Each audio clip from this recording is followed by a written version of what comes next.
Nous avons le plaisir d'accueillir Léonie, qui sera notre jeune adulte aidante témoin. Et la première partie de cette partie 2 sera assurée par Monsieur Alain Bourg, qui est le chef du département réussite et égalité des chances au ministère de l'Enseignement supérieur et de la Recherche. Et nous le remercions d'être avec nous ce jour. Merci.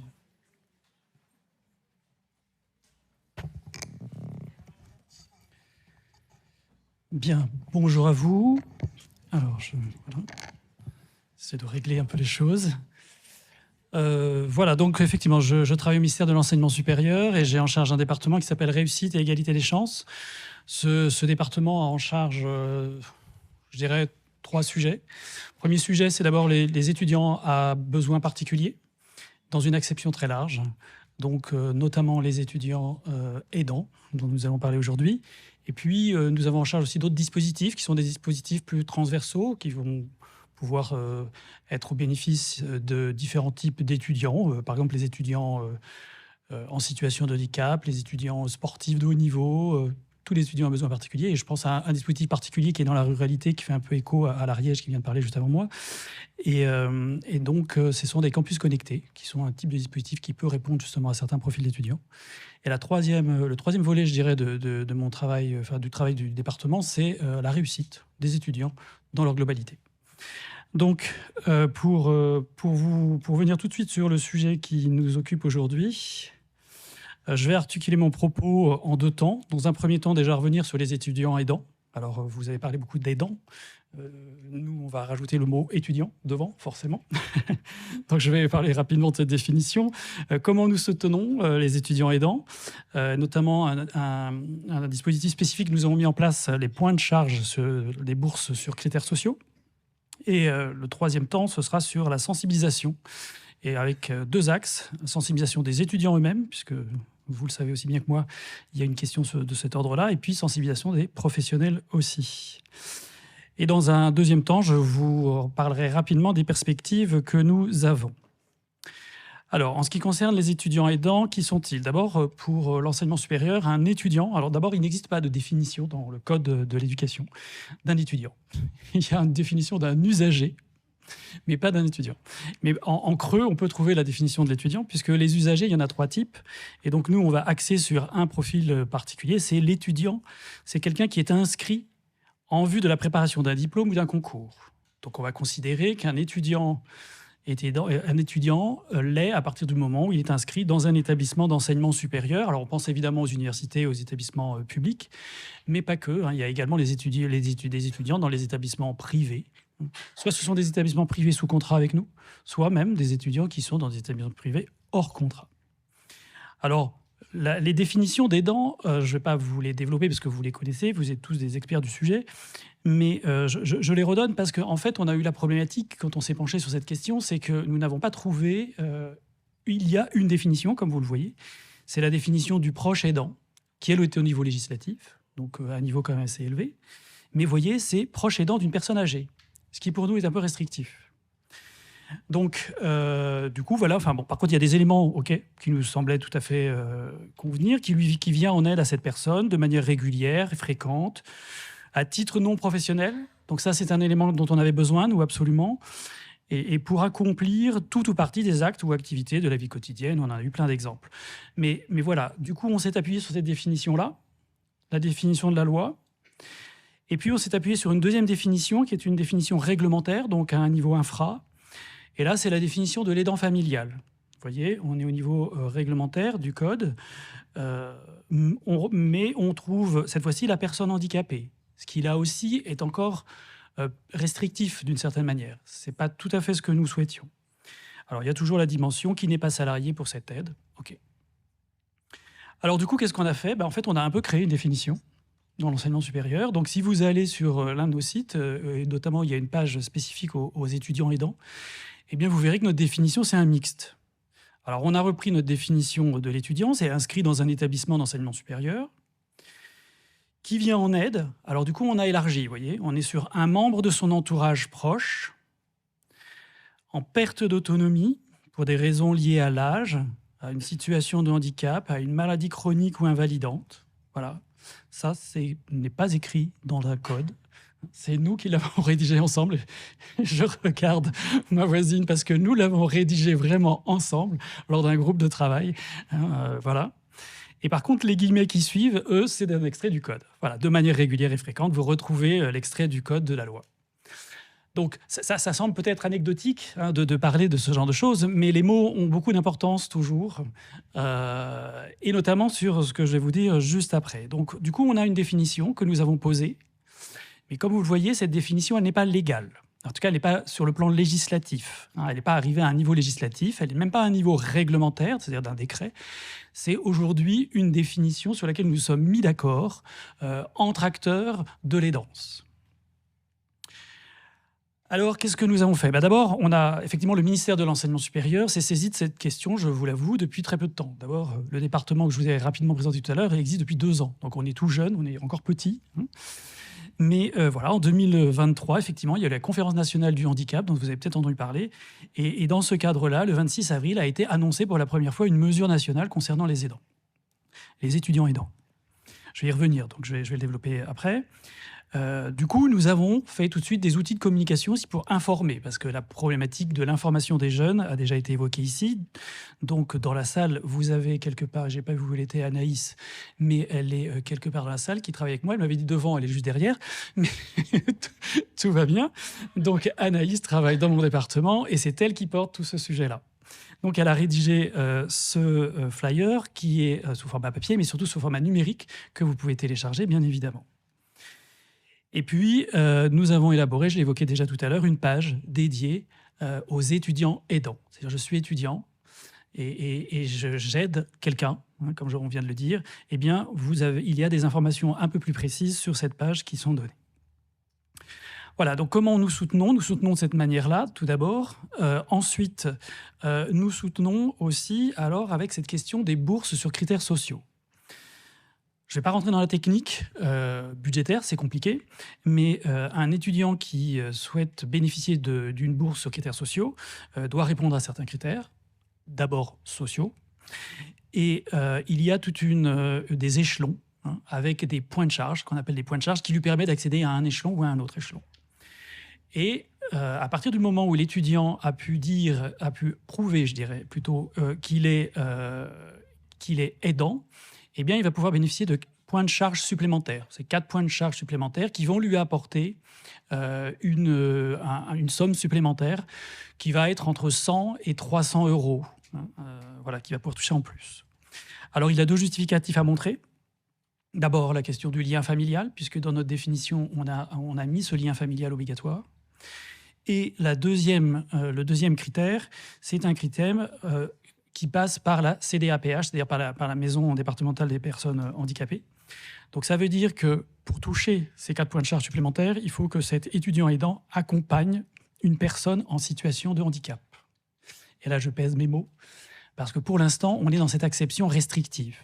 Je dis bien pour l'instant, parce que nous avons comme ambition d'aller plus loin, mais pour l'instant, c'est ce qui nous a été demandé. Donc c'est ce que nous avons posé. Ça, c'est pour bénéficier des points de charge donc, sur la bourse, mais néanmoins, l'étudiant peut bénéficier d'autre chose. Il peut bénéficier d'aménagement pendant ses études. Et là, c'est la définition que je vous ai présentée juste avant, on est beaucoup plus souple. Donc du coup, il y a quand même des justificatifs forcément que l'université va demander, mais chaque université peut faire évoluer les éléments, et honnêtement, pour bénéficier des aménagements, c'est beaucoup plus facile. Alors, 2-3 éléments, puisque cette mesure date de 2023, donc c'est pas très vieux, vous voyez. Donc au tout début, quand elle s'est mise en place, il y avait relativement peu d'étudiants concernés. Mais en octobre 2024, les derniers chiffres qui nous ont été remontés par le CNUS, c'est les CROUS, en fait, c'est l'ensemble des CROUS, eh bien c'est 2007 étudiants aidants qui bénéficient de ces 4 points de charge supplémentaires. À l'échelle nationale, bien sûr. Alors voilà, vous avez même une répartition par barème, par échelon. Donc voilà, on en a un tiers qui sont entrés, en fait, grâce à ces points de charge. Ils sont entrés dans l'accès aux bourses critères sociaux. Sinon, a priori, ils n'y étaient pas. C'est le 0 bis, celui qui est tout en bas. Voilà, et puis il y a une répartition. On en a un tiers qui est quand même à l'échelon 5, c'est un échelon les plus élevés. Donc voilà. Alors, sensibiliser, donc que faisons-nous? Eh bien, nous avons déjà un texte qui existe de 2014, qui est très important parce que c'est un texte, un arrêté ministériel qui pose les aménagements d'études. Pour qui? Pour les étudiants à besoins particuliers, dans une acception large, je le redis. Et puis, dans cet arrêté, on précise quel type d'aménagement. J'y reviendrai tout à l'heure. Un arrêté de 2019 qui est beaucoup plus récent, sur la scolarité et l'assiduité. Et dans cet arrêté, c'est là qu'on précise justement qu'il doit y avoir une personnalisation des parcours, vraiment. Et dans cette personnalisation, on doit pouvoir adapter le rythme d'études de l'étudiant. Après, nous avons 2 textes plus récents encore. Alors, d'abord, c'est une circulaire de 2022. Ah oui, oui, c'est ça, 2022. C'est une circulaire sur l'engagement. Et c'est la première fois que dans un texte dit réglementaire, vous avez le mot aidant qui arrive à l'enseignement supérieur. Il n'était pas avant. Donc là, on a vraiment dans la liste mis que les étudiants aidants, justement, on doit y avoir une reconnaissance de leur engagement. Et pour terminer, alors il y a je vous ai parlé des points de charge tout à l'heure de bourse. Eh bien, cette circulaire, en fait, elle est annuelle. Donc la première fois, elle est parue en 2023, cette première circulaire, et puis elle est renouvelée chaque année. Donc cette année, nous avons la nouvelle circulaire qui est parue en juin 2024, toujours avec cette reconnaissance des points de charge. Et là, c'est vraiment pour les étudiants aidants d'un parent en situation de handicap. C'est vraiment comme ce que je vous ai dit tout à l'heure. Alors, de quels aménagements peuvent-ils bénéficier? Eh bien, plusieurs types d'aménagements. Tout d'abord, des aménagements du temps de formation. Ça veut dire qu'il peut y avoir des autorisations d'absence, voyez, sur les cours magistraux, les travaux dirigés, les travaux pratiques. Il peut y avoir des aménagements organisationnels sur le changement de groupe, de TD, des choses comme ça. Sur l'étalement du cursus, on peut imaginer que l'étudiant fasse sa formation, si c'est une licence par exemple, au lieu de la faire en 3 ans, il va la faire en 4 ans, peut-être. On va étaler dans le temps. Il peut bénéficier aussi de dispenses de certains enseignements, dans certains cas. D'autres aménagements existent aussi, un accompagnement par un tiers. On a parlé juste avant justement de l'aide apportée aux aidants. Eh bien, l'université peut proposer de l'aide aux étudiants, avec notamment des preneurs de notes. L'étudiant qui est en train d'accompagner son parent, par exemple, à un rendez-vous médical, ne peut pas suivre le cours, ne peut pas prendre les notes. Eh bien, l'université peut lui proposer un preneur de notes. Le preneur de notes, c'est généralement un autre étudiant qui prend les notes pour celui qui est absent. Donc, il peut bénéficier de ce dispositif. Il y a du tutorat aussi. Ça peut être du tutorat disciplinaire, c'est-à-dire dans un enseignement spécifique, ou alors du tutorat méthodologique aussi. Comment faire pour s'organiser, voilà. Donc, je ne vais pas rentrer plus dans le détail, mais vous voyez, on peut accéder à l'enseignement. Il y a l'enseignement à distance qui peut être aussi une modalité d'aide, des ressources numérisées, même l'examen. Les modalités d'examen peuvent être adaptées. C'est aussi tout à fait possible. Voilà. Et même le texte, d'ailleurs, Anaïs a écrit en bas, vous voyez, toute autre forme définie par les établissements. C'est une reprise du texte de 2014 dont je vous parlais tout à l'heure. C'est-à-dire que l'établissement est libre. Il peut inviter ce qu'il veut, inventer ce qu'il veut. C'est quelque chose de vraiment très, très ouvert. Voilà. Alors, pour terminer sur ce point-là, donc nous avons participé de différentes manières à des webinaires. Je ne vais pas rentrer dans le détail. La stratégie nationale, surtout que j'y reviens juste à la fin. Nous avons aussi une journée, nous montons des séminaires aussi, et notamment nous rencontrons les référents handicap des établissements. Eh bien, Anaïs est intervenue à cette occasion pour présenter justement ce dispositif aidant et ce que nous mettions en place. Nous commencions à mettre en place. Je peux vous dire que ça a eu beaucoup d'écho. C'est une des interventions qui a eu énormément d'écho. Un groupe de travail, je l'ai évoqué tout à l'heure, puisque Géraldine nous a invités. Nous l'avons invitée, elle nous invite. Voilà, c'est... Donc voilà, la page dédiée, je vous en ai déjà parlé. Une vidéo qui a été mise en place aussi. Elle est sur un site qui est le site étudiant.gouv. C'est le site à destination des étudiants, comme son nom l'indique. Mais nous avons un deuxième site qui s'appelle Enseignement Sup. Et là aussi, nous avons développé des choses sur ce site. On a fait une brochure, Être étudiant aidant, qui est sur ce site, qui est une brochure à destination plutôt des professionnels, cette fois, plutôt que des étudiants. Voilà, on participe à des ateliers. L'autre jour, c'est la conférence des grandes écoles. 230 écoles quand même, qui nous ont invités à Lyon. On y est allé et Anaïs a animé un atelier pendant 1 heure sur les danses. Donc ça dépasse le cadre des universités et des établissements publics.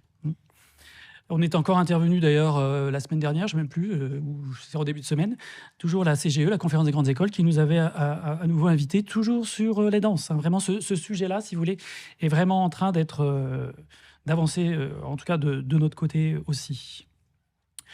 Voilà. Pour terminer sur les perspectives, 2 perspectives. Alors, j'en ai parlé tout à l'heure. Eh bien, vous savez qu'il y a une stratégie nationale qui a été renouvelée en 2023 et qui va jusqu'à 2027. En ce qui concerne l'enseignement sup, il y a 3 axes. Le premier point, c'est améliorer l'accès aux bourses. Donc, bon, vous voyez, vous avez compris qu'on est déjà dedans. Informer les professionnels, je vous l'ai dit, nous le mettons en place par différents canaux. Soit ce sont des séminaires parfois, soit ce sont des outils que nous leur adressons.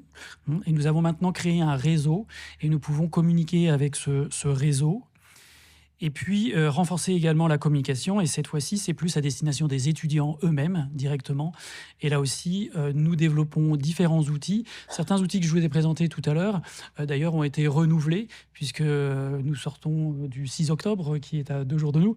Et donc, nous avons, à cette occasion, renouvelé nos outils pour qu'ils soient enrichis, et notamment enrichis avec des retours terrain. Donc, ce qui nous intéressait, c'est d'avoir des témoignages, alors soit des témoignages de professionnels qui travaillent sur cette question, soit des témoignages d'étudiants concernés. Voilà, et donc qu'allons-nous faire à l'avenir? Eh bien, nous allons à nouveau réunir le groupe de travail. Il va falloir sortir votre agenda parce que voilà, on va se retrouver bientôt. Nous participons à des webinaires, soit qu'on organise des webinaires spécifiques pour certains professionnels, soit nous participons à certains webinaires. Et là, nous sommes en train d'en préparer un. Alors, SSE, je suis désolé, on a laissé les acronymes. Ça veut dire Service de santé étudiante. Donc, nous allons nous adresser à tous les médecins. Tous les médecins des établissements d'enseignement supérieur, les référents handicap, je vous en ai déjà parlé, le Crous aussi, nous allons intervenir auprès des acteurs du Crous. Et puis, nous avons une question de données aussi. Donc, nous avons une manière de récupérer les données aussi dans l'enseignement supérieur. Et du coup, nous portons cette question-là au sein du service qui porte les données. Et donc, nous voulons récupérer des éléments pour savoir qui sont ces étudiants. Est-ce que nous avons des étudiants aidants? Enfin, nous en avons, mais on aimerait le connaître mieux, savoir dans quelle filière ils sont, de quels aménagements ils bénéficient. Voilà.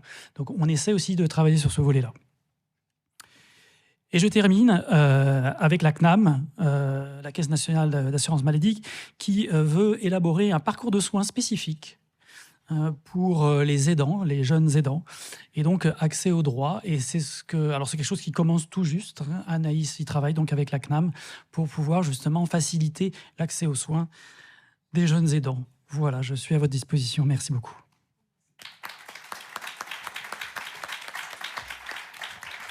Merci beaucoup, Alain. Avec de telles perspectives, on n'a pas fini de s'inviter respectivement, puisqu'on aura envie d'entendre la suite.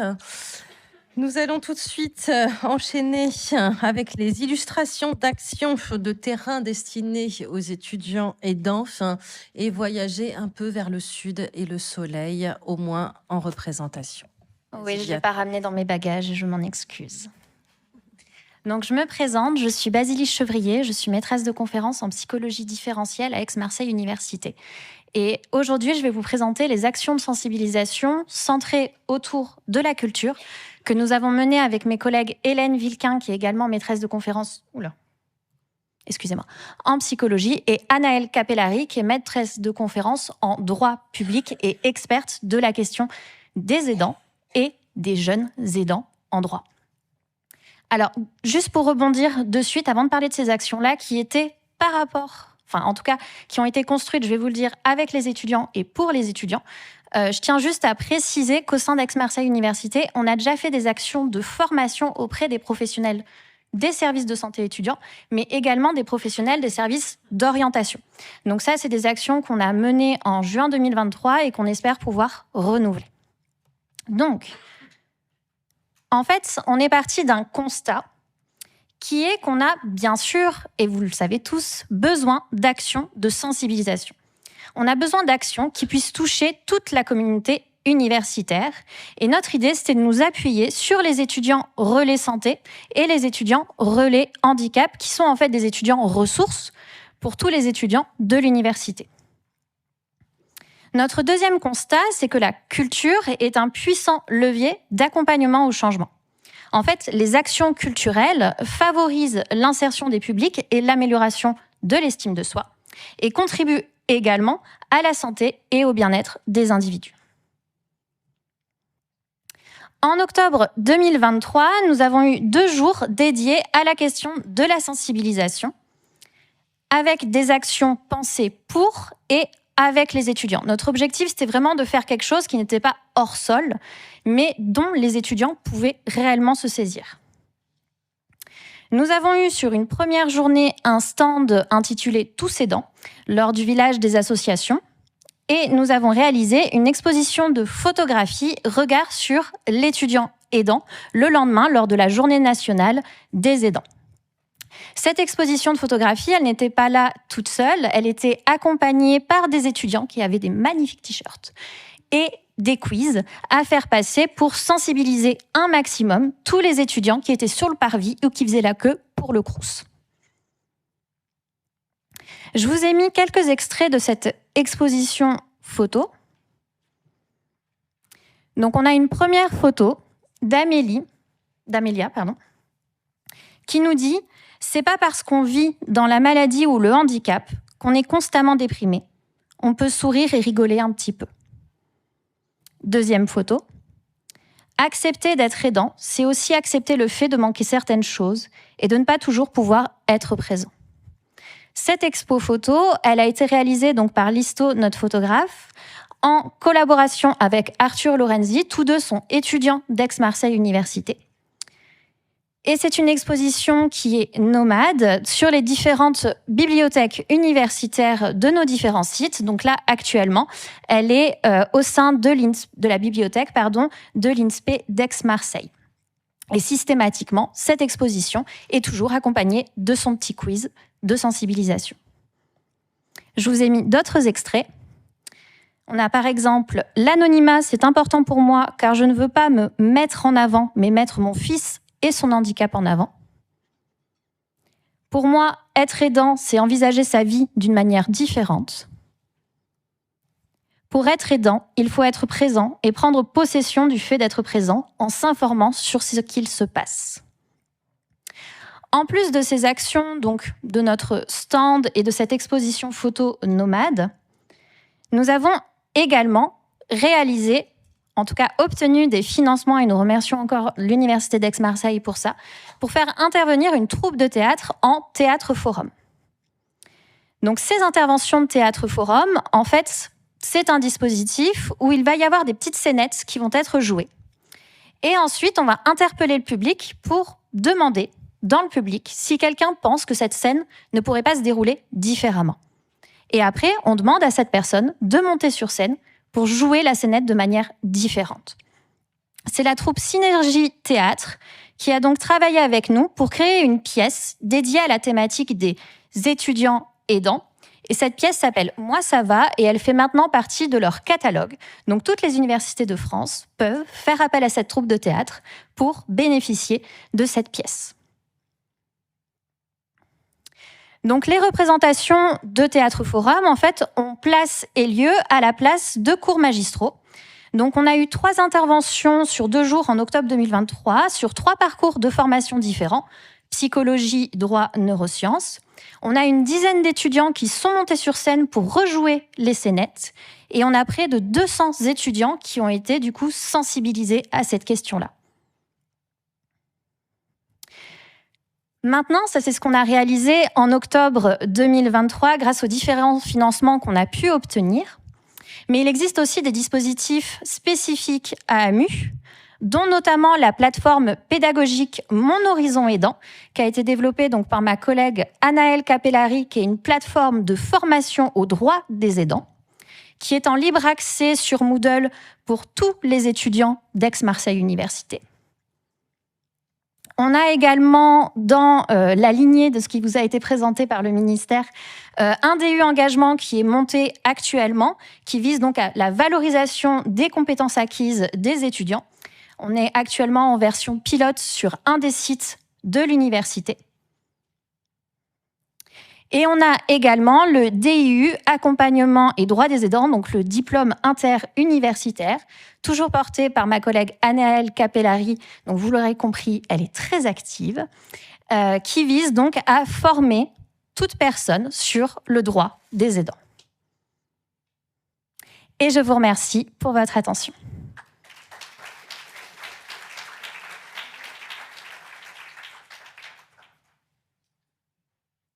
Merci beaucoup, Basilie, pour ce soleil du Sud. Je vais demander à Nils de bien vouloir se présenter au pupitre. Nils, qui est responsable du pôle recherche et business chez Audencia Business School, qui nous amène pas franchement du soleil, mais qui nous vient du nord-ouest de la France. Nils, la parole est à vous. Merci beaucoup.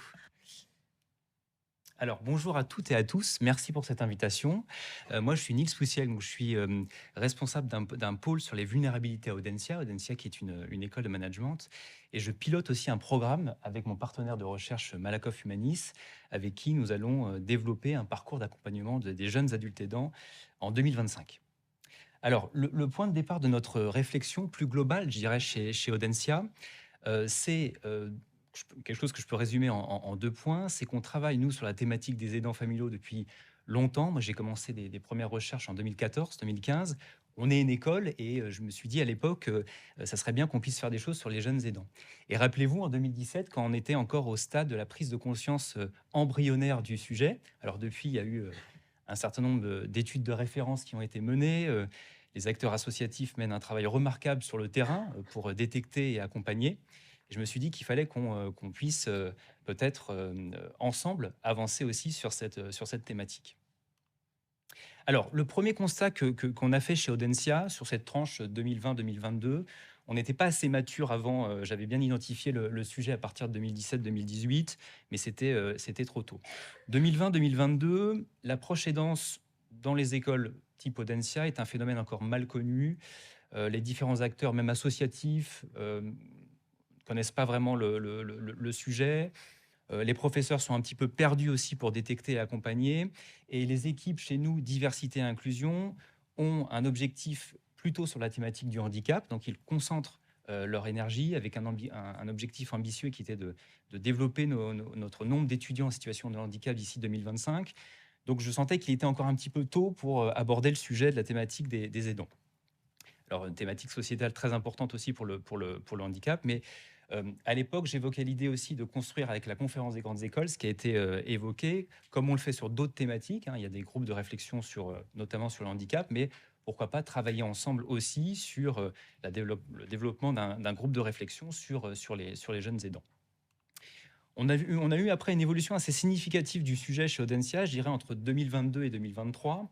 Alors déjà, la conférence des grandes écoles a été associée effectivement à ce qui nous a été présenté sur être étudiant aidant. On avait déjà, nous, engagé des pistes de discussion et l'idée de se dire peut-être qu'on sera en capacité d'écrire ensemble un livre blanc pour continuer effectivement à sensibiliser sur le sujet. Dans nos effectifs, on a aussi intégré des enseignants-chercheurs qui soit ont développé des parcours d'accompagnement pour les jeunes aidants, notamment à Strasbourg. Et je faisais une conférence en interne chez Audencia l'autre fois, de professeurs qui me disaient on aimerait être accompagnés pour détecter dans les oraux de compétences, dans les périodes où on recrute des étudiants, ils ne sont aujourd'hui pas outillés. On a, et ça c'est tout nouveau, depuis septembre, on a intégré dans le questionnaire d'intégration de nos nouveaux élèves des questions pour identifier les jeunes aidants.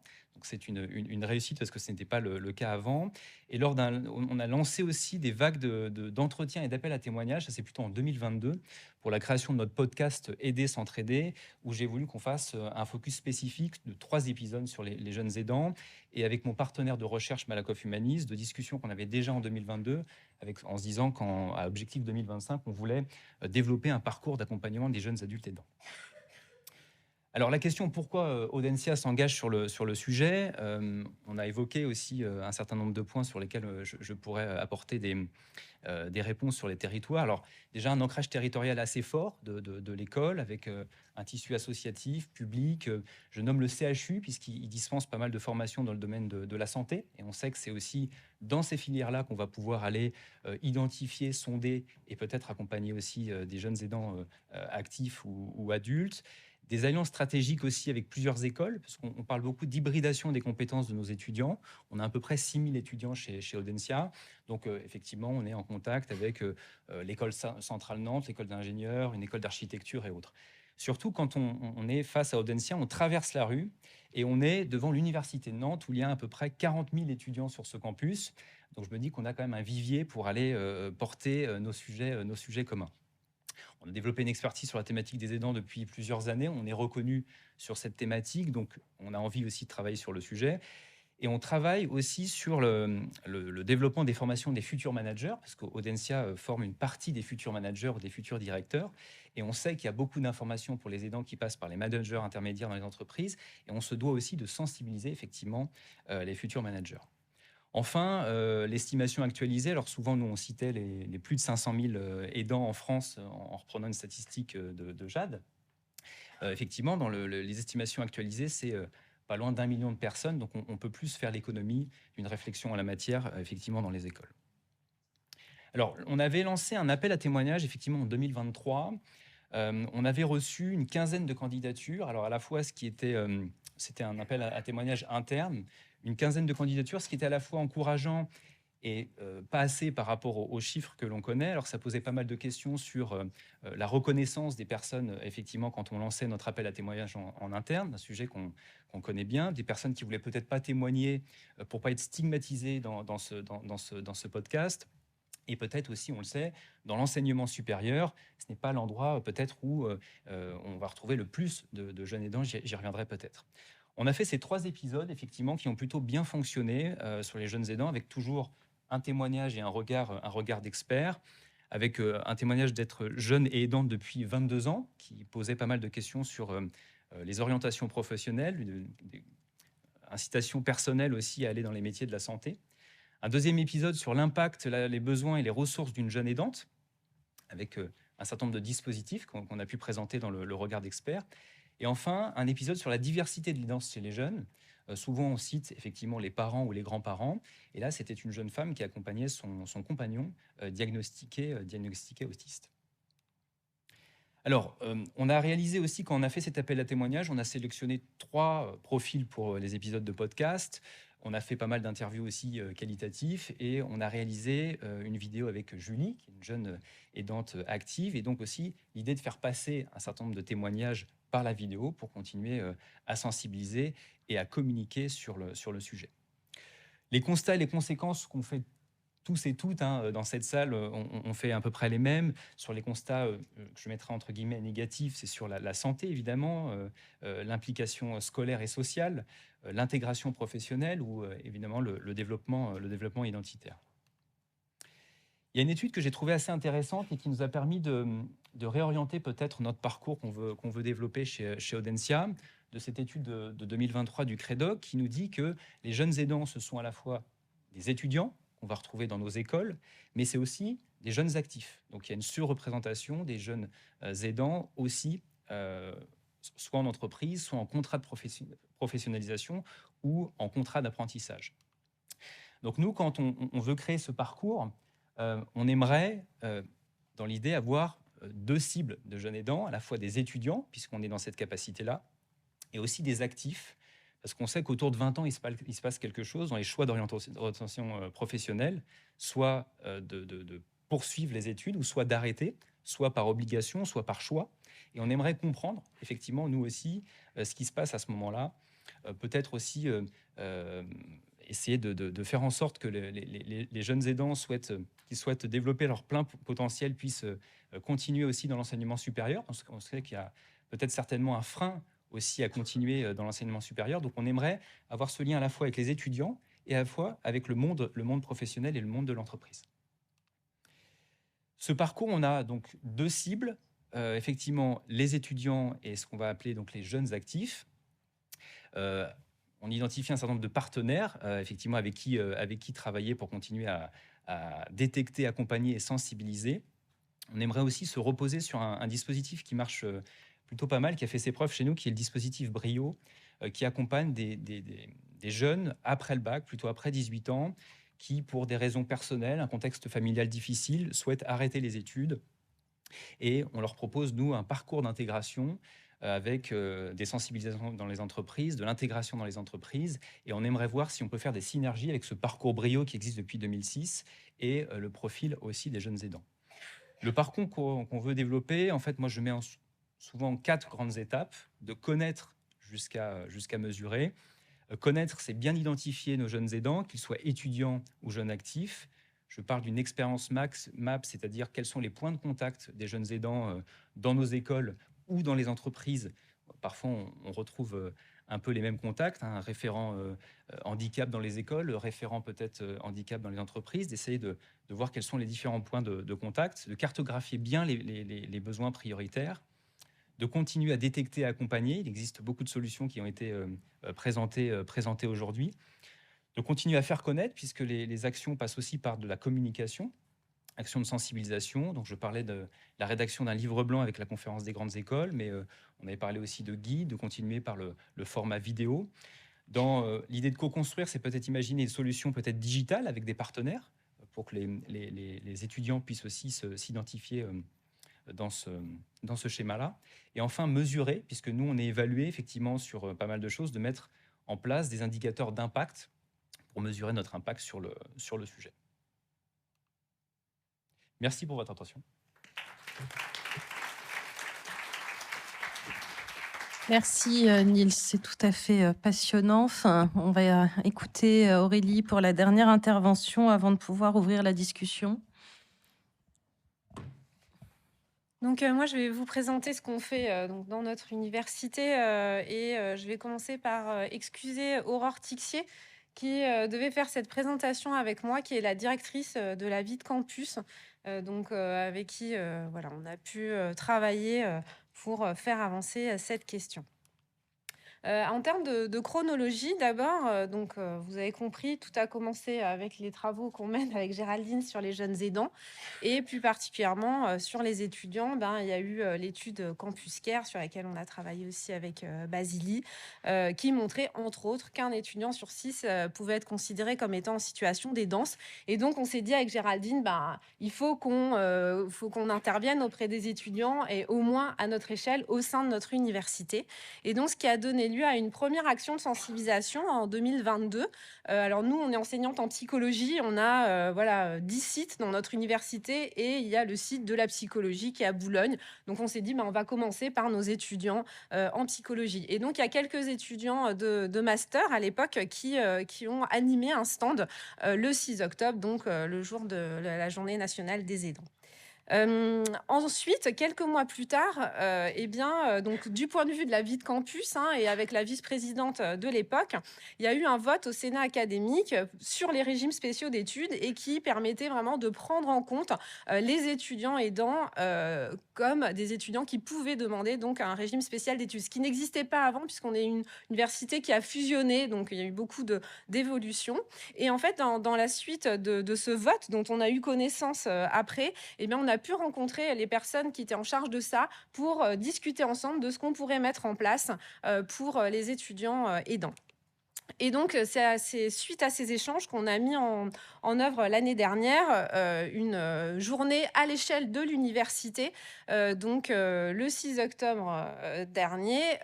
Et là, je vous ai dit, il y a 10 sites sur notre université. Donc, il y a eu un stand sur chaque site, ce qui a permis à peu près d'échanger avec 1800 étudiants qui ont été sensibilisés sur cette question. Et les stands étaient animés par des étudiants en master que nous, on forme avec Géraldine en psychologie. Et je vais vous parler maintenant de ce qu'on a fait cette année où on a encore fait évoluer cette action. Alors, il faut savoir qu'au sein de notre université, donc on a réalisé une brochure et donc les étudiants, il y a d'abord, donc ils ont une brochure qui décrit tout ce qui est disponible pour eux. Ce qui est important d'abord, c'est que on a un pôle vie étudiante et au sein de ce pôle, il y a une référente qui est désignée pour pouvoir accompagner les étudiants aidants. Donc, dans tous les cas, ils peuvent se référer à elle pour des questions vraiment liées à l'aménagement des études, par exemple, mais aussi pour d'autres questions un peu annexes à leurs études. Et puis, ils ont la possibilité donc de demander un aménagement de leurs études, de solliciter le service de santé des étudiants, et puis de valoriser leurs compétences dans le cadre de certains cours qui s'appellent UE Engagement pour valoriser donc les compétences qu'ils ont pu développer. Ils sont aussi informés des bourses et puis d'autres aides qu'il y a en dehors de l'université.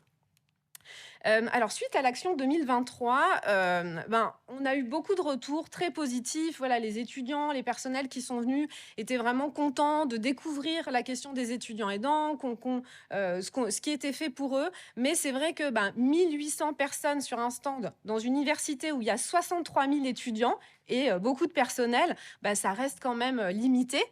Donc, il y avait quand même un manque de visibilité de l'action. Et puis, quand on interroge les personnes ou les étudiants comme ça, qu'est-ce que c'est un étudiant aidant? Ils nous disent, c'est un étudiant qui aide d'autres étudiants.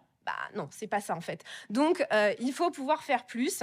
Et on s'est rendu compte aussi, suite à l'action, que en fait, il y avait peu d'étudiants qui avaient demandé des aménagements d'études. Finalement, il y en a.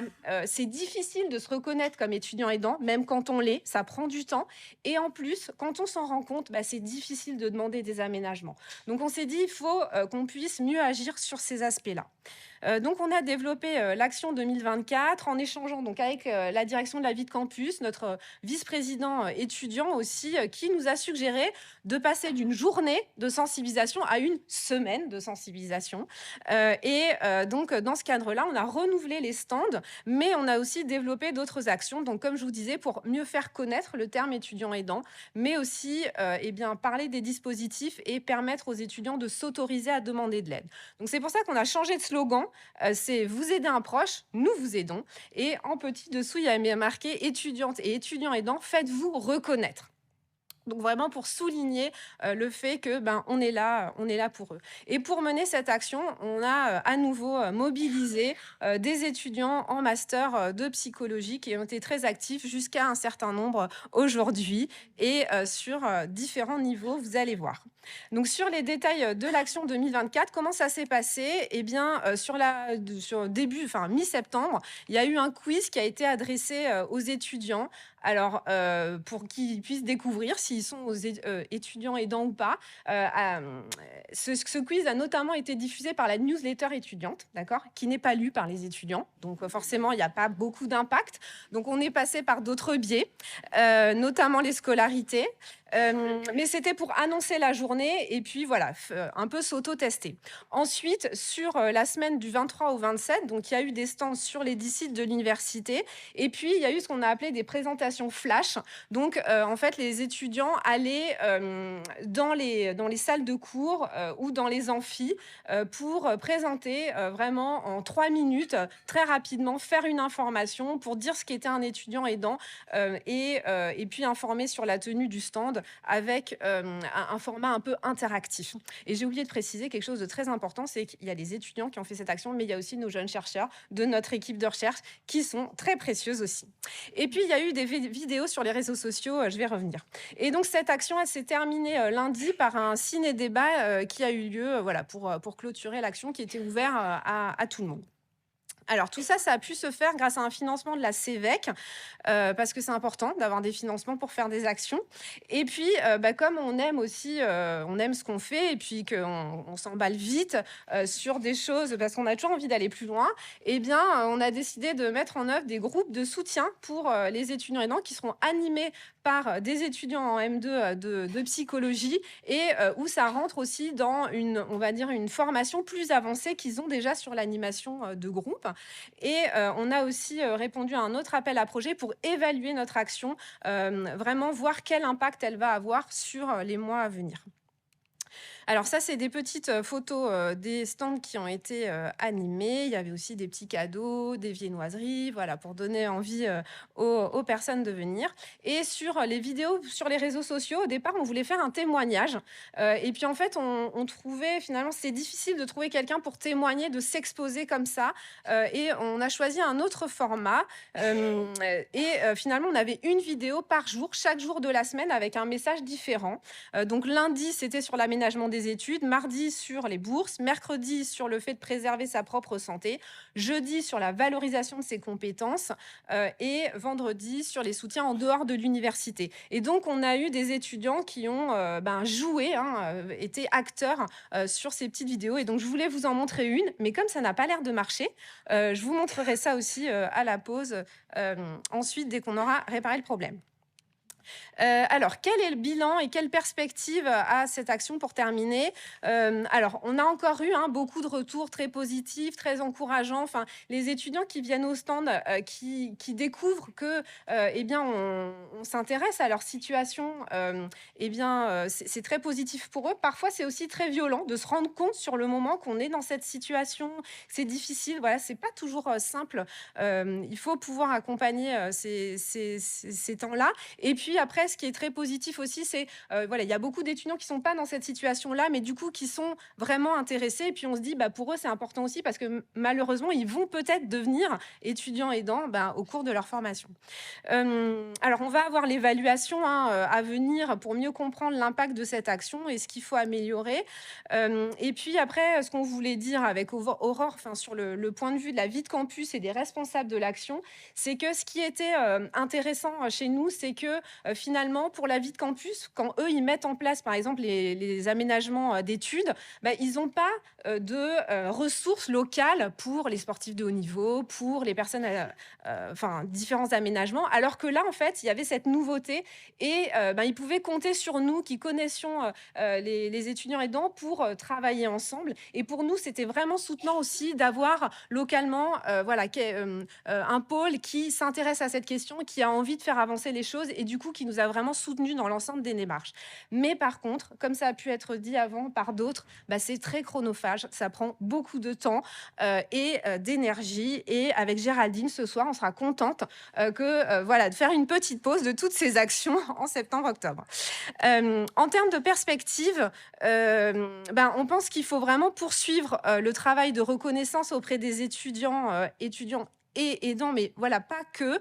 Je pense qu'il y a vraiment un travail sur le fait de mieux se représenter les aides possibles. Alain Bourg, tout à l'heure, présentait tout ce qui peut être possible comme en termes d'aménagement, mais en fait, les étudiants, ils ne se représentent pas ce que c'est. Et il faut pouvoir leur dire concrètement pour qu'ils puissent aussi mieux mobiliser ces aides. En termes de formation du personnel, nous, on a un gros travail à faire. On a vraiment plus accentué sur les étudiants, mais on voit bien que le personnel a besoin d'être accompagné autant au niveau des scolarités, des référents handicap, du service de santé des étudiants. On aimerait bien en fait qu'il y ait quelque chose qui se mette à l'œuvre dès l'inscription à l'université, qu'il puisse y avoir une identification et un accompagnement. Mais voilà, à l'échelle d'une université de 63 000 étudiants, il faut voir aussi comment ça peut se faire pour pas que des étudiants sollicitent des aides, mais qu'il n'y ait pas de réponse en face. Et puis ensuite, avec Géraldine et avec Basilie, on a aussi à cœur de permettre à d'autres structures de se saisir de notre travail et de partager nos pratiques. Et c'est pour ça qu'on a sollicité France Université, qui est le référent de tout ce qui concerne la vie de campus, pour pouvoir voir comment on peut partager ce qu'on fait, faire connaître ces situations et puis aider d'autres universités aussi à faire avancer cette question. Voilà, je vous remercie de votre attention.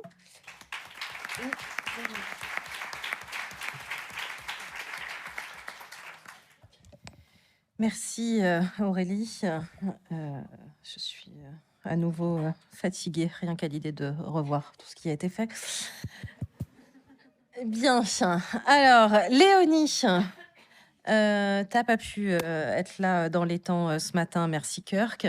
Est-ce que tu acceptes en premier lieu de te présenter à la salle, s'il te plaît?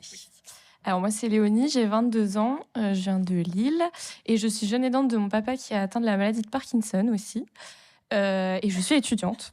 en master 2 de design de service. Et donc, je fais une thèse, enfin, une recherche de mémoire sur les étudiants jeunes aidants. Donc, je suis ravie d'être ici parmi vous et merci à tous ceux qui ont travaillé. Ça m'aide beaucoup aussi de voir toutes les perspectives d'évolution de ce statut et c'est très enrichissant. Merci Léonie, je vais continuer à te faire parler. J'ai une deuxième question. Qu'est-ce que tu penses de tout ce que tu as entendu précisément dans cette session? Et surtout, à quel point tu estimes, sur une échelle de 0 à 100, là, combien de pourcents de connaissances tu avais déjà par rapport à tous les dispositifs, quand on dit point de charge bourse, RSE, validation des acquis?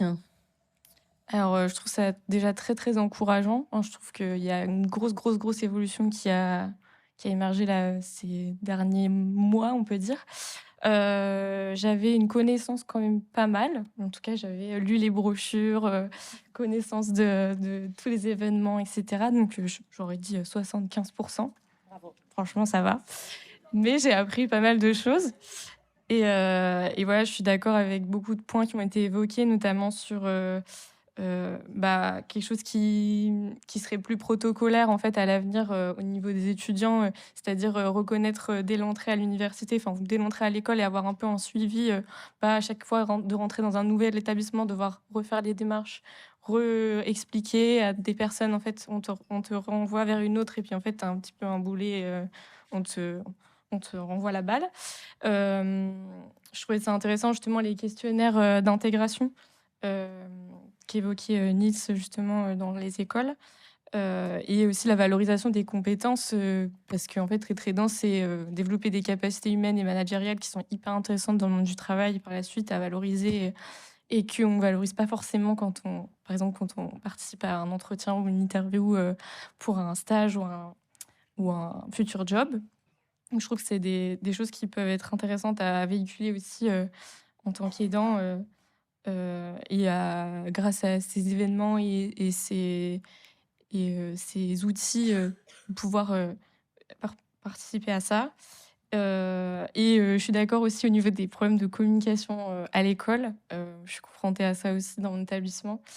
Personne lit la newsletter, le site il est mal fait, les mails il y en a trop, donc c'est compliqué de communiquer là-dessus.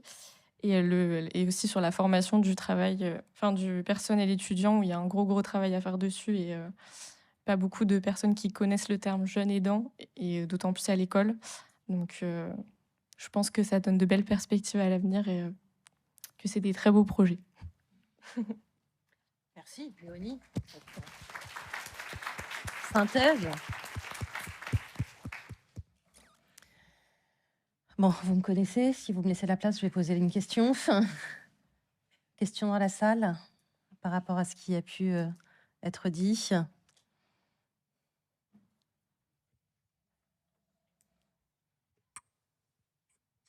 Merci beaucoup. Moi, je me représente, du coup, je suis Pauline Justin et je suis enseignante-chercheuse à l'Université de Lille. Et moi, je me posais la question, et j'ai particulièrement une question qui s'adresse à tous, toutes, mais plus particulièrement à Monsieur Bourg. Moi, vous dites dans votre présentation que les universités sont libres finalement de proposer des aménagements.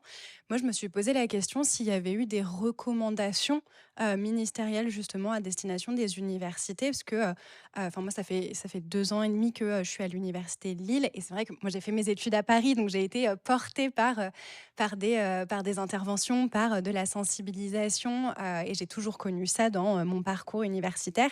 Et quand je suis arrivée à Lille, j'ai eu la mauvaise surprise de me rendre compte qu'il n'y avait pas grand-chose sur la question des étudiants aidants, voire même rien.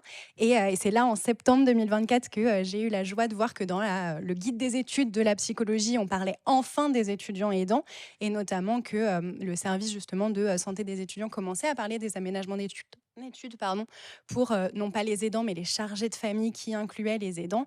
Et c'est vrai que moi, j'ai l'impression de porter un peu toute seule des interventions pour les aidants et d'essayer de faire la même chose que l'Université Paris-Cité.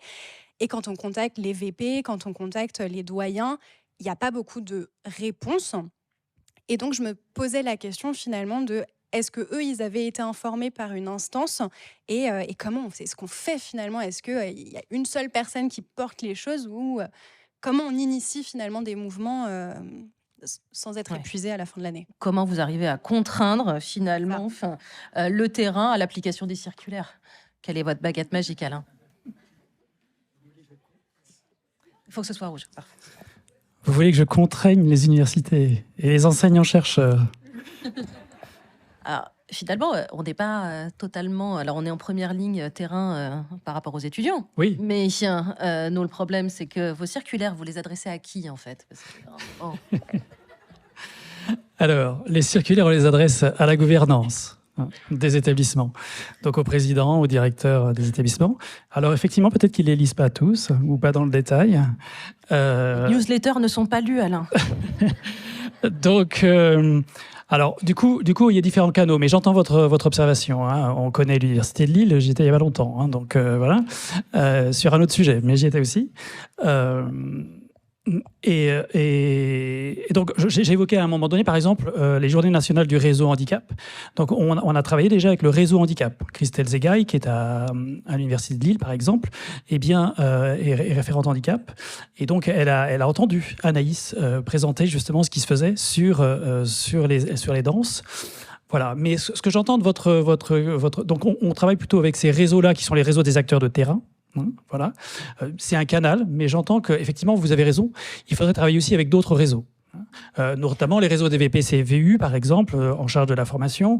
Alors, FU, France Université, je travaille avec eux aussi, hein, j'ai des points réguliers. Donc, c'est des choses que je peux aussi porter auprès de FU, parce que FU, c'est la présidence, en fait. C'est vraiment un regroupement de tous les présidents d'université. Donc, peut-être qu'effectivement, on ne s'adresse pas suffisamment à eux, donc j'entends. Voilà, on travaille avec les autres conférences, quand même, Grande École, et puis une autre qui s'appelle la CDFI, celle des écoles d'ingénieurs. Mais peut-être qu'effectivement, il faut qu'on renforce notre action à destination de ces gouvernances, hein, effectivement, parce qu'il faut qu'après, ça descende au sein des différents services. Voilà. Mais voilà...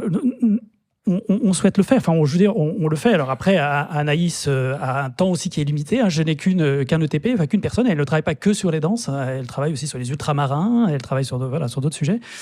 Et voilà. Mais déjà, c'est bien. Si vous voulez, moi, quand je suis arrivé au ministère, on était 2. Je m'occupais du handicap et j'avais une chargée de mission handicap, c'était tout. Et donc on a un petit peu élargi notre équipe, elle n'est pas très nombreuse. Hein. Moi j'ai une équipe avec 4 chargés d'études, c'est tout. Et encore, on vient de m'en enlever un à moitié. Donc voilà, donc du coup il ne me reste pas beaucoup de temps aussi. Et derrière c'est tout un travail effectivement d'élaborer soit des outils de communication, soit des outils de cadrage comme vous l'évoquez. Et voilà, c'est un subtil équilibre et une gestion du temps aussi. Tout à fait. La problématique étant quand même à un moment, est-ce que je lâche complètement l'idée d'avoir un guichet unique de l'étudiant aidant? Oula. Non, c'est un vrai problème parce que, je veux dire, c'est souligné par Léonie, c'est ce que les étudiants nous Oui. remontent de cette difficulté. Enfin, c'est bien de sensibiliser les personnels, mais il y a un tel turnover aussi, on sait, dans les scolarités, dans les différentes fonctions électives au sein de l'université. Et nous, on s'est quand même retrouvés à sensibiliser des étudiants qui se sont retrouvés à solliciter des aménagements et puis en face, ah bon, mais quoi, ça existe. Donc c'est vrai qu'à un moment, se dire qu'on leur facilite la vie par rapport à l'adversité qu'ils rencontrent déjà. Et je sais pas, j'ai le fantasme d'un guichet unique qui centraliserait toutes les informations avec un interlocuteur de la puissance d'Anaïs, par exemple, qui pourrait traiter ces situations, les évaluer et puis redescendre la règle à appliquer au sein des universités ou des grandes écoles. Je me dis, ce serait tellement plus simple. Léonie, je sais pas, hein, mais... Oui, alors j'entends ce que vous dites. Alors le guichet unique, il y a certains établissements justement qui le mettent en place. Hein. Alors, mais c'est un guichet unique qui prend en compte les besoins particuliers. Donc dans les besoins particuliers, il y a les danses. Mais justement, parce que parfois les réponses, vous le voyez d'ailleurs en termes d'aménagement, les réponses peuvent être les mêmes. Qu'on soit en situation de handicap, sportif de haut niveau, artiste, ce que vous voulez, la réponse aux besoins finalement c'est la même. Donc, il y a des établissements qui mettent en place ce guichet unique. Alors, l'objectif, effectivement, c'est de former les personnels. Alors, je peux vous donner un nom, par exemple, Grenoble. Hein. L'Université de Grenoble a tout à fait ça mis en place.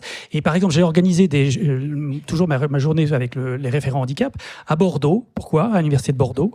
Parce que c'est une des rares universités de France qui a justement un service qui s'appelle FASE. Et dans ce service FASE, ils vont s'occuper des différents profils dont je vais vous parler, dont les aidants. Dont les aidants. Non. Il commence. Nous avons la responsable dans le public.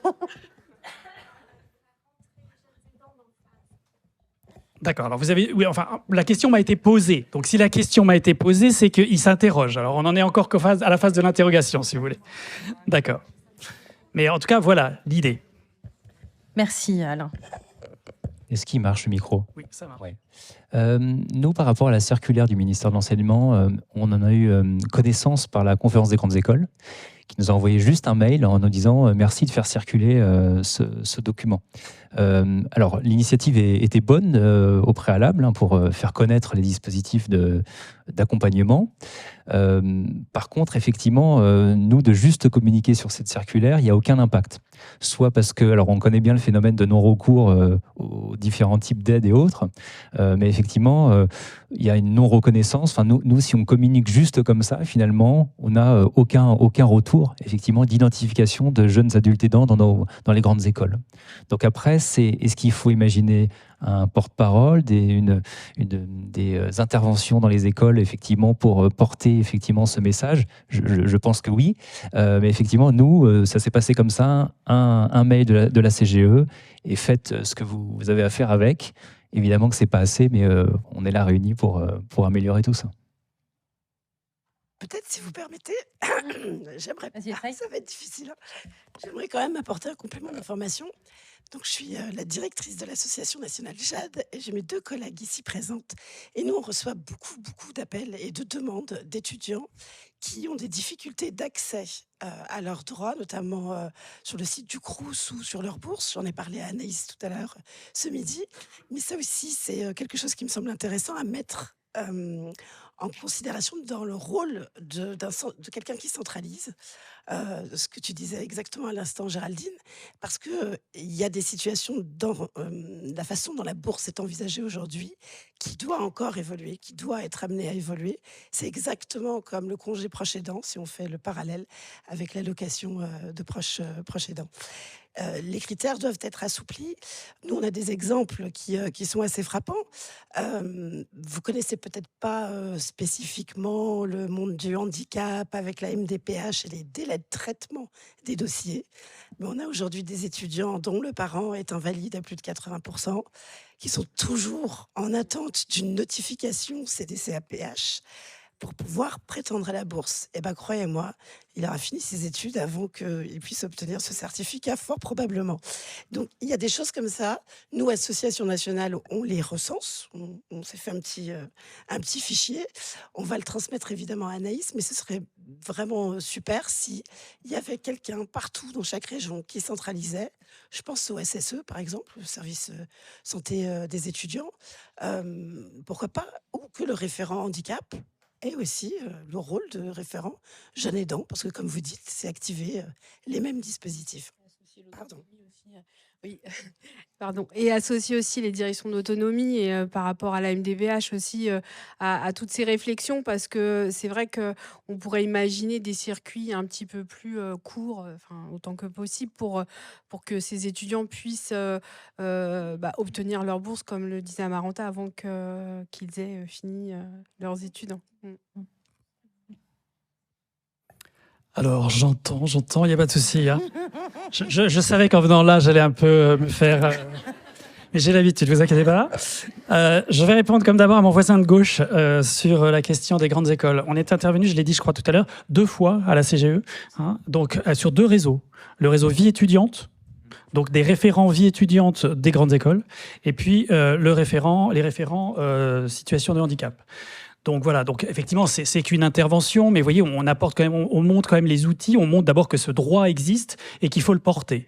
Et on a toujours des réactions, enfin Anaïs pourrait le témoigner, on a des réactions, des questions, vraiment. Donc voilà, on le porte de ce côté-là. Sur votre question liée au MDPH, j'entends aussi, effectivement, et peut-être qu'il faudrait que je revienne vers la CNSA, parce que moi, mon interlocuteur, c'est la CNSA, et les directeurs de MDPH, pour faire une intervention à leur intention, donc... c'est noté, pas de souci. Voilà. Après, j'entends, hein, vous avez tout à fait raison de dire que c'est insuffisant, qu'il faut aller beaucoup plus loin. On en est convaincu. De toute façon, si on n'en était pas convaincu, on ne serait pas là. Anaïs n'existerait pas, moi pas beaucoup. Donc, Donc voilà. Et alors ça renvoie quand même à la question. Alors donc il y a effectivement cette question, il faut la renvoyer à destination d'acteurs de la gouvernance. Ça me semble évident, hein, effectivement. Il faut que la gouvernance s'en saisisse et la prenne en charge. Et derrière, il y a aussi une question, je pense, de formation des acteurs à différents échelons, hein, du système éducatif, pour qu'aussi cette question soit prise en compte et portée.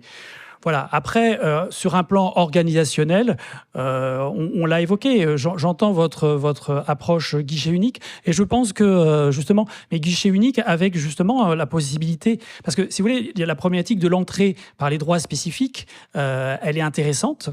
Mais il y a du droit commun et il y a du droit spécifique. Voilà. Mais il faut penser aux deux, hein, c'est-à-dire c'est l'articulation entre les deux. Donc voilà. Mais il n'y a pas de souci, on a entendu.